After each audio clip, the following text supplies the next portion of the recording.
மாரிதாஸ் என்னும் யூடியூபர் மதுரையிலே மதியம் கைது செய்யப்பட்டிருக்கிறார். நான் சொல்லுகிறேன், நம்முடைய முத்தமிழறிஞர் தலைவர் கலைஞர் அவர்கள் விஜய் அவர்களின் காலை தொட்டு கும்பிடுவதை போல ஒரு படத்தை போடுகிறீர்களே. நேற்றைக்கு வரைக்கும் நம்மை கடுமையாக சாடி கொண்டிருக்கிற மாரிதாஸ் என்னும் யூடியூபர் மதுரையிலே மதியம் கைது செய்யப்பட்டிருக்கிறார். நான் சொல்லுகிறேன், எங்களை திட்டுகிறவர் தான் நீங்கள், ஆனால் உங்கள் உரிமைக்காகவும் குரல் கொடுப்பது கடகத்தின் இயல். வால்டேர் சொன்னான், நீ சொல்லுகிற கருத்து உலகத்திலேயே ஜனநாயக உரிமைக்கு வால்டேரின் இந்த வரிகளை விட இன்னொன்றை சொல்ல முடியாது. வால்டேர் சொன்னால், எனக்கு எதிரான கருத்துக்களைத்தான் நீ பேசுகிறாய் என்றாலும் அந்த கருத்துக்களை பேச உனக்கு உரிமையை பெற்றுத் தருவதற்காக நான் என் உயிரை விடவும் தயாராக இருக்கிறேன் என்றான். நாம் ஜனநாயக உரிமைகளுக்கானவர்கள். இன்றைக்கு ஜனநாயகம் கொஞ்சம் கொஞ்சமாக பறிபோய் கொண்டிருக்கிறது. அடுத்து ஒன்றை சொல்ல வேண்டும். கலைஞர் வாழ்நாள் முழுவதும் மொழி உரிமைக்காக போராடியவர். மொழி போராட்ட களத்திலே தான் 14 வயது சிறுவனாக தோளில் கொடி தாங்கி திருவாரூர் தெருக்களுக்கு அவர் வந்தார். ஆனால் இன்றைக்கு மொழி உரிமை என்ன ஆகிறது? இன்றைக்கு கல்வி அமைச்சராக இருக்கிற நண்பர் சொல்லுகிறார், மும்மொழி கொள்கையை நாங்கள் எதிர்ப்போம் என்று சொல்லிவிட்டு சிபிஎஸ்இ பள்ளிகளிலே 3 மொழி கொள்கையை பற்றி பரிசீலனை செய்வோம் என்று சொன்னால் எங்களுக்கும் உங்களுக்கும் வேறுபாடு அதுதான். எங்கள் தலைவர், இன்றைக்கும் எங்கள் தலைவர் தளபதி அவர்கள் கடைசி வரைக்கும் ஒரு அணு கூட உங்களுக்கு விட்டு கொடுக்காமல், ஒன்றிய அரசு கவலைப்படாமல், டபுள் இன்ஜின் என்று பிரதமர் சொன்ன போது கூட இல்லை, அது வெறும் டப்பா என்ஜின் என்று சொல்லுகிற துணிச்சலை பெற்றிருந்தவர் நம்முடைய தளபதி அவர்கள். அது கலைஞரின் வரிசை. ஆனால் இன்றைக்கு மறுபடியும் மும்மொழி கொள்கை என்றால் குறித்துக் கொள்ளுங்கள், இந்தி கூட அல்ல, சமஸ்கிருதத்தை கொண்டு வருவதற்கான முயற்சிகள். PMC திட்டத்திலே சமஸ்கிருதம் தான் வரப்போகிறது. சமஸ்கிருதத்திற்கு இன்றைக்கு நேற்றைக்கு அல்ல, 1950 தொடங்கி இன்றைக்கு வரைக்கும் இந்த இந்திய அரசு கொட்டி கொடுத்திருக்கிற பணம் எவ்வளவு என்பதை நாம் அறிந்து கொள்ள வேண்டும். எங்கே தொடங்கிட்டு? குடியரசுத் தலைவர் ராஜேந்திர பிரசாத் அவர்களின் வீட்டில் 1950 ஜனவரி 26 இந்த இந்திய அரசமைப்பு சட்டம் வரப்போகிறது. அந்த காலகட்டத்திலே அங்கே குடியரசுத் தலைவராக இருந்த ராஜேந்திர பிரசாத் அவர்களின் வீட்டில் இன்னும் 2 பேர் பேசினார்கள். நான் வரலாற்றில் சான்றுகள் இருப்பதால் பெயரோடு சொல்லுகிறேன். உச்ச நீதிமன்றத்தினுடைய நீதிபதியாக இருந்த பதஞ்சலி சாஸ்திரி, அன்றைக்கு நாடாளுமன்றத்தினுடைய அவைத்தலைவர் சபாநாயகராக இருந்த அனந்தநயனம் ஐயங்கார், நான் வேண்டுமென்றுதான் சாதி சேர்த்து சொல்லுகிறேன், 3 பேரும் முடிவெடுத்து சமஸ்கிருதத்திற்கு பெரிய நிதி ஒதுக்க வேண்டும் என்று முடிவெடுத்தார்கள். இன்றைக்கு நமக்கு தெரியாது. தமிழுக்கு ஒரு பல்கலைக்கழகம் தஞ்சையிலே இருக்கிறது. அதற்காக நாம் எம்ஜிஆருக்கு நன்றி சொல்ல வேண்டும். ஆனால் குறித்துக் கொள்ளுங்கள், தமிழ்நாட்டில் பல்வேறு பல்கலைக்கழகங்களை தலைவர் கலைஞர் தான் தொடங்கினார். கலைஞர் இல்லை என்றால் வேளாண்மை பல்கலைக்கழகம் இல்லை, கலைஞர் இல்லை என்றால் கால்நடை பயிர் பல்கலைக்கழகம் இல்லை, கலைஞர் இல்லை என்றால் அண்ணா பல்கலைக்கழகமே இல்லை. தமிழ் பல்கலைக்கழகத்தை எம்ஜிஆர் தொடங்கினார். நாம் மகிழ்ந்து நிறைந்து இருந்துவிட முடியாது. குறித்துக் கொள்ளுங்கள், இந்தியாவில் சமஸ்கிருதத்திற்கென்று 760 கல்லூரிகள் இருக்கின்றன. பலருக்கு தெரியாது. சமஸ்கிருதம் இந்தியாவில் இல்லை, ஆனால் சமஸ்கிருதத்திற்கு 760 கல்லூரிகள் இருக்கின்றன, 18 பல்கலைக்கழகங்கள் இருக்கின்றன, 26 சமஸ்கிருத மகாவித்யாலயங்கள் இருக்கின்றன. இதை விடுங்கள். இந்திய அரசு கடந்த 10 ஆண்டுகளில் மோடி அவர்கள் பிரதமராக வந்ததற்கு பிறகு கடந்த 10 ஆண்டுகளில் சமஸ்கிருதத்திற்கு, இந்திக்கு, தமிழுக்கு, பிற மொழிகளுக்கு எவ்வளவு தொகை ஒதுக்கி இருக்கிறது என்கிற புள்ளி விவரத்தை நான் சொல்லுவதை நம்ப வேண்டாம். உங்கள் கைபேசியை கேளுங்கள், சொல்லும். கடந்த 10 ஆண்டுகளில் இந்தியாவில் சமஸ்கிருதத்திற்கு மட்டும் ஒதுக்கப்பட்டிருக்கிற தொகை 2532 கோடி ரூபாய். 2532 கோடி ரூபாய் 10 ஆண்டுகளில். தமிழுக்கு எவ்வளவு தெரியுமா? வெறும் 113 கோடி ரூபாய் 10 ஆண்டுகளில். இன்னொரு வித்தியாசம் என்ன தெரியுமா? சமஸ்கிருதம் பேசுகிறவர்களின் எண்ணிக்கை தமிழை தாய்மொழியாக கொண்டவர்களின் எண்ணிக்கையை ஒப்பிட்டு பாருங்கள். தமிழை தாய்மொழியாக கொண்டவர்களின் எண்ணிக்கை 8 கோடி.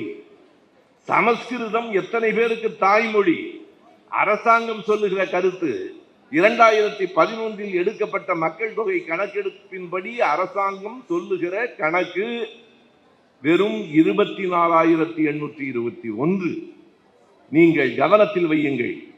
24,000 பேர் மட்டுமே பேசுகிற சமஸ்கிருதத்துக்கு 2,500 கோடி ரூபாய். 8 கோடி தமிழ் மக்கள் பேசுகிற இந்த மண்ணில் தமிழுக்கு வெறும் 113 கோடி ரூபாய் என்றால் இந்த அரசுகளை, இங்கேயும் அங்கேயும் இருக்கிற அரசுகளை எதிர்ப்பதற்கு, களம் காண்பதற்கு கழக தோழர்களை விட இன்னொரு படை இருக்க முடியாது என்பதால் இந்த விதையை இந்த இடத்தில் விதைக்க வேண்டும் என்று எனக்கு தோன்றுகிறது. இறுதியாய் ஒன்றை சொல்லுகிறேன், நேரம் கருதி. பொருளாதார வளர்ச்சி பற்றி சொல்லலாம். நண்பர்களே, இன்றைக்கு வந்திருக்கிற தமிழ்நாடு அரசு, நம்முடைய சேகர்பாபு அவர்கள் தான் என்னிடத்தில் சொன்னார், ஒரு 3 மாதத்துக்கு நான் பேசுவதாக இல்லை இந்த அரசு பற்றி என்றார். எனக்கு அவ்வளவு பொறுமை இல்லை. 3 மாதத்தில் நாடு முடிந்து விடும் போல் இருக்கிறது. இன்னும் 60 நாட்கள் என்னால் தாங்க முடியாது. உண்மையை சொல்ல வேண்டும். பொருளாதார அடிப்படையில் இன்றைக்கு தொழில் அமைச்சர் கீர்த்தனா என்று ஒருவர் பொறுப்பேற்றிருக்கிறார். என்ன நடந்திருக்கிறது? 2 பெரும் முதலீடுகள் ஆந்திராவுக்கு போய் சேர்ந்திருக்கின்றன. குறித்துக் கொள்ளுங்கள். ஒன்று, போர் விமானங்களுக்கான அந்த தொழில் முதலீடு 15,200 கோடி. இன்னொன்று, மசாகான் கப்பல் கட்டும் தளம். மசாகான் நிறுவனம் என்பது மும்பையிலே இருக்கிறது. மசாகான் கப்பல் கட்டும் தளத்துக்கு வர வேண்டிய 29,200 கோடி ரூபாய், இவை இரண்டும் ஆந்திராவுக்கு போயிருக்கின்றன. எங்கள் தலைவர் கலைஞர் இருந்திருந்தால், எங்கள் தளபதி முதலமைச்சராக இருந்திருந்தால், ஒரு நாளும் இந்த முதலீடு தமிழ்நாட்டின் எல்லையை தாண்டி இருக்கார். யாரையும் குறை சொல்லுவதற்காக இல்லை, உண்மையை சொல்ல வேண்டும். ஒன்றே ஒன்றை மட்டும் குறையாக, கோபமாக, ஆழ்ந்த வேதனையோடு இந்த அரங்கில் நான் பதிவு செய்ய விரும்புகிறேன். அதுவே என் உரையின் கடைசி பகுதி. அந்த செய்தியை எப்படி சொல்லுவது என்று எனக்கு தயக்கமாக இருக்கிறது. ஆனால் எல்லோருடைய சமூக வலைத்தளங்களிலும் அது வந்திருக்கிறது, நீங்கள் பார்த்திருப்பீர்கள். இப்போதும் அது சுற்றி கொண்டிருக்கிறது. எனவே எனக்கு சொல்லியாக வேண்டும் என்று தோன்றுகிறது. முதலமைச்சரின் கவனத்திற்கு என்றே நான் சொல்லுகிறேன். கலைஞரின் பிறந்த நாளில் செயற்கை நுண்ணறிவு என்று சொல்லுகிற ஆர்டிபிஷியல் இன்டெலிஜென்ஸ் மூலமாக ஒரு படத்தை உருவாக்கி கலைஞரை இழிவுபடுத்துவதற்காக அதை பரப்பி இருக்கிறார்கள். இன்றைக்கு திமுக கழக நண்பர்கள் சென்னை மாநகர ஆணையரிடத்திலே அந்த புகாரை கொண்டு போய் கொடுத்திருக்கிறார்கள். என்ன படம்? எனக்கு படத்தை பார்க்கிற போது எனக்குள் எழுந்த கோபத்தை என்னால் கட்டுப்படுத்த முடியவில்லை. இன்றைக்கு இருக்கிற முதலமைச்சர் கருப்பு கோட்டோடு, காலில் பூட்டோடு நின்று கொண்டிருக்க நம்முடைய முத்தமிழறிஞர் தலைவர் கலைஞர் அவர்கள் சொல்லுவதற்கு எனக்கு கூச்சமாகவும் கோபமாகவும் இருக்கிறது. தெரிய வேண்டும் என்பதற்காக சொல்லுகிறேன்.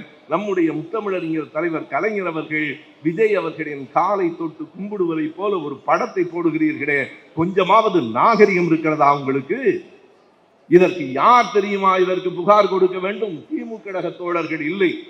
மனசாட்சி இருக்குமானால் முதலமைச்சர் இதற்கான புகாரை கொடுத்திருக்க வேண்டும். நீங்கள் நாணயமானவராக இருந்தால், நாகரிகமானவராக இருந்தால், நான் நாகரிகமானவர் என்றுதான் நினைத்தேன். வேணாயம் வாயில நல்லா வந்துரும்னு சொல்ற வரைக்கும் பிறகுதான் தெரிந்தது இவருக்கும் நாகரிகத்துக்கும் தொடர்பில்லை என்று. ஒருவேளை எனக்கு வியப்பாக இருக்கிறது. அவர் சில நேரங்களில் ஒரு திரைப்படத்தில் வருகிற அம்பி மாதிரி இருக்கிறார், சில நேரத்தில் அந்நியன் மாதிரி இருக்கிறார். ஒருவேளை உண்மையில் அவர் அம்பிதானோ என்று தோன்றுகிறது. அந்நியனாக லாட்டரி சீட்டு விற்கிற யாரோ பின்னால் இருக்கிறார்கள். நீங்கள் இந்த படத்தை போட்டிருக்கிறீர்களே, எங்கள் பிள்ளைகளுக்கு செயற்கை நுண்ணறிவு தெரியாதா? உங்கள் படங்களை எங்களுக்கு போட தெரியாதா? என்ன படம் போட வேண்டும் என்று நான் சொல்லுகிறேன், போடக்கூடாது சொல்லுகிறேன். அவரை இழிவுபடுத்துவதாக அல்ல. மாண்புமிகு முதலமைச்சர் அவர்களே, உங்கள் படத்தை போட்டு உங்கள் காலை தொட்டு கும்பிடுகிற மாதிரி உங்கள் அப்பா படத்தையும் அம்மா படத்தையும் போட்டால் உங்களுக்கு வலிக்குமா? வலிக்காது. நான் வேறு எதையும் கேட்கவில்லை. நீங்கள் மதிக்கிற, நாங்களும் மதிக்கிற உங்கள் தாய் தந்தையர் உங்கள் கால்களை தொட்டு வணங்குவது போல படம் போட்டால் நீங்கள் பார்த்து கொண்டிருப்பீர்களா என்று எனக்கு தெரியவில்லை. பார்த்து கொண்டிருந்தால் உங்கள் நாகரிகமும் நாணயமும் கேலிக்கும் கேள்விக்கும் உள்ளார்.